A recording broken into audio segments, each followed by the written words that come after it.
Bonjour à tous. J'ai le plaisir de démarrer aujourd'hui cette série de capsules sur le thème Covid et parentalité. De par les questions que je reçois régulièrement, j'ai ressenti un besoin de conseils et d'assistance sur le domaine. Donc je démarre par quelque chose que je trouve très important dans l'éducation de nos enfants. A priori, là où on est avec eux toute la journée, c'est passer du temps avec nos enfants, mais vraiment un vrai temps, être présent complètement avec eux. Donc c'est du temps en tête-à-tête avec nos enfants. Vous ne pouvez plus travailler en ce moment, les écoles sont fermées, il y a peut-être des soucis financiers qui sont là, donc c'est normal de se sentir stressé et dans l'anxiété par rapport à ce qui se passe et surtout dépassé par les événements. Et aussi, la fermeture des écoles peut être aussi l'occasion de renforcer les liens avec nos enfants et surtout, ça va nous aider à passer du temps de qualité avec eux. C'est ce que j'appelle le tête-à-tête avec nos enfants. Donc ce temps de qualité, c'est un temps où nous sommes que tous les deux et cela va permettre aux enfants de se sentir aimés, rassurés et surtout importants pour les parents. Donc consacrer du temps pour nos enfants, ça, idéalement, si on a plusieurs enfants, un temps pour chacun, pour que chacun se sente important. Donc consacrer du temps, ça peut être 20 minutes, un peu plus, un peu moins selon votre emploi du temps, le nombre d'enfants que vous avez et vos occupations de la journée. Donc idéalement à la même heure, comme ça l'enfant attend cette heure avec impatience.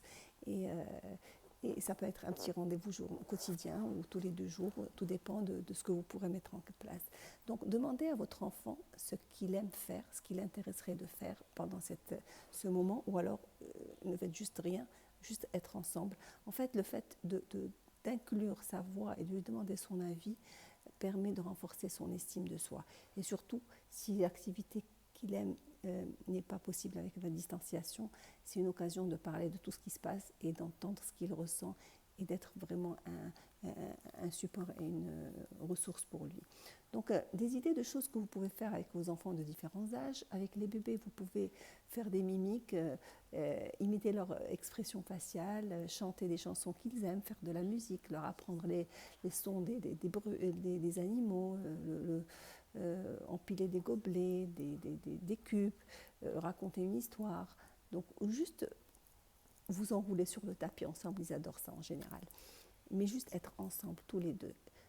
Avec les un peu plus grands, vous pouvez lire un livre, vous pouvez regarder un film, un documentaire, chaque jour découvrir un animal, tout ce qui va avec, regarder les albums photos, faire le lien avec notre famille, parler de chaque oncle, de chaque tante et ses enfants pour qu'ils puissent se les rappeler, surtout que maintenant ils ne les voient plus, faire des ateliers cuisine, des activités.